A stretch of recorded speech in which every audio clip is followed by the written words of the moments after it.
এই এভরিওয়ান, কেমন আছো তোমরা সবাই?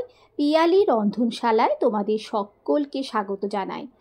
আজ আমি তোমাদের সাথে শেয়ার করব সর্ষে ইলিশের রেসিপি। ইলিশ মাছের সবথেকে পপুলার রেসিপি যদি কিছু থেকে থাকে তাহলে বোধহয় সর্ষে ইলিশটা হবে। আমার তো ইলিশ মাছের সব রেসিপি খুব ভালো লাগে, তবে সর্ষে ইলিশটা কিন্তু সব থেকে ওপরেই বলতে পারো। আজকে তাহলে সেই সর্ষে ইলিশের রেসিপি তোমাদের সাথে শেয়ার করছি। প্রথমেই 4 টুকরো ইলিশ মাছকে আমি লবণ, হলুদ আর অল্প সর্ষের তেল মাখিয়ে মোটামুটি রেখে দিয়েছি ওই মিনিট 10 মতো। হাতে যদি বেশি সময় থাকে তাহলে বেশিক্ষণের জন্যও রাখতে পারো, তবে ওই 10 মিনিট মতো রেখে দিলেই যথেষ্ট। ব্যাস, আমার মাখানো কমপ্লিট হয়ে গেছে। আমি মাছটাকে পাশে সরিয়ে দিচ্ছি। এবার একটা সিম্পল মশলা বানিয়ে নিতে হবে। দিয়ে দিচ্ছি ওই মোটামুটি 2 টেবিল স্পুন মতো সাদা সর্ষে। আমি সাদা সর্ষের পরিমাণটা একটু বেশি দিচ্ছি, কালো সর্ষেটা একটু কম দিচ্ছি। তোমরা উল্টোটাও করতে পারো। কালো সর্ষে 1 চামচ দিলাম, পোস্ত দিচ্ছি 1 টেবিল স্পুন, আর দিচ্ছি অল্প লবণ। দিয়ে একবার ড্রাইভাবে ঘুরিয়ে নেব। লবণটা দিলে কি হবে, সর্ষের যে তেতো ভাব থাকে সেটা থাকবে না। এবার আমি এর মধ্যে দিয়ে দিচ্ছি স্বাদ অনুযায়ী কয়েকটা কাঁচা লঙ্কা। কাঁচা লঙ্কাটা আবারও বলছি, তোমরা তোমাদের স্বাদ অনুযায়ী দেবে। ভালোভাবে একটা স্মুথ পেস্ট করে নেব। এবার আমি যেটা করব সেটা হচ্ছে এই পেস্টটাকে একটু জল দিয়ে গুলে এটাকে আমি ছেঁকে নেব। তোমরা কিন্তু না চাইলে ঝাঁকতে নাই পারো, এইভাবেই অ্যাড করতে পারো, কিন্তু আমি একটু ছেঁকে নিই। তাতে দুটো কাজ হয়।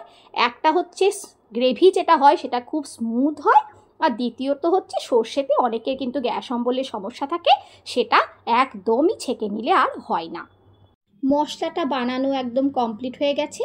এবার আমি প্যানের মধ্যে কিছুটা সর্ষের তেল গরম করতে দিয়ে দিয়েছি। সর্ষের তেল গরম হলে এর মধ্যে দিয়ে দিলাম 1/2 টিস্পুন মতো কালো জিরে আর 2টো কাঁচা লঙ্কা চিড়ে দিয়ে দিলাম। এর মধ্যে দিচ্ছি 1/2 টিস্পুন মতো হলুদ গুঁড়ো। হলুদ ম্যারিনেশনের সময় ছিল, তাই এখানে একটু বুঝে দেবে। আর একটা কথা, হলুদটা যখন দেবে তখন গ্যাসের ফ্লেমটা কিন্তু একদম লোতে রাখবে, না হলে হলুদটা জ্বলে যেতে পারে। তেলের সাথে হলুদটাকে ভালোভাবে মাখিয়ে নিয়ে আমি এর মধ্যে দিয়ে দেব আমরা যে ছেঁকে রেখেছিলাম সেই পেস্টটা। দিয়ে দেওয়ার পরে ভালোভাবে মিশিয়ে নিয়ে এখানে স্বাদ অনুযায়ী দিয়ে দিচ্ছি লবণ। লবণটা তোমরা স্বাদ অনুযায়ী চেক করে দেবে, কারণ আগে ম্যারিনেশনের সময় কিন্তু আমরা অলরেডি লবণ দিয়েছি। এবার আমি একটা একটা করে ম্যারিনেট করে রাখা ইলিশ মাছগুলোকে এই ঝোলের মধ্যে সাজিয়ে দিচ্ছি। ইলিশ মাছকে আমি ঝোলের মধ্যে পরপর খুব সুন্দরভাবে সাজিয়ে দিচ্ছি। ওপর থেকে আমি ঝোলটা একটা চামচের সাহায্যে একটু করে দিয়ে দিচ্ছি, যাতে ওপর থেকেও খুব সুন্দরভাবে কুক হয় আর দেখতেও ভালো লাগে। আমি কিন্তু পরে একবার উল্টেও দেবো, কিন্তু চামচে করে করছি। ইলিশ মাছ কিন্তু এমনিতেই খুব নরম মাছ, সহজেই ভেঙে যায়, সেজন্য খুব সাবধানে করতে হবে। ব্যাস, আমার মাছ দেওয়া ঝোলের মধ্যে ডান। এবার আমি একটা ঢাকা দিয়ে ওই মোটামুটি 10 মিনিটের মতো লো আঁচে রেখে দেব। 10 মিনিট পরে ঢাকা খুলতে ইলিশ মাছের গন্ধে রান্নাঘর পুরো মোমো করছিল। ওপর থেকে দিয়ে দেব বেশ কয়েকটা চেরা কাঁচা লঙ্কা, আর যেটা অবশ্যই করে দিতে হবে সেটা হলো কিছুটা সর্ষের তেল।